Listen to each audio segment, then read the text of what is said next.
சீதையை தேடி காடு காடாக அலைந்து கொண்டிருந்தார் ராமர். பசியும் களைப்பும் அவரை வாட்டியது.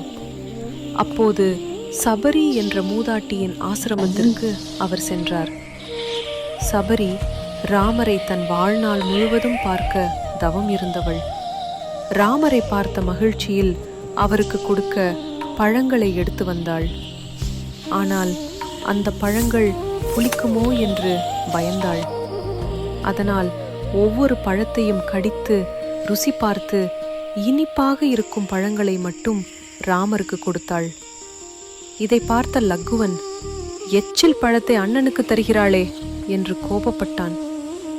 ஆனால் ராமர் அந்த பழங்களை ருசித்து சாப்பிட்டார். மென்மையாக கூறினார், லக்குவா, யாகங்களை விட பூஜைகளை விட இந்த அன்பான எச்சில் கனி எனக்கு தித்திக்கிறது. கடவுள் எதிர்பார்ப்பது ஆடம்பரம் இல்லை, உண்மையான அன்பு மட்டுமே.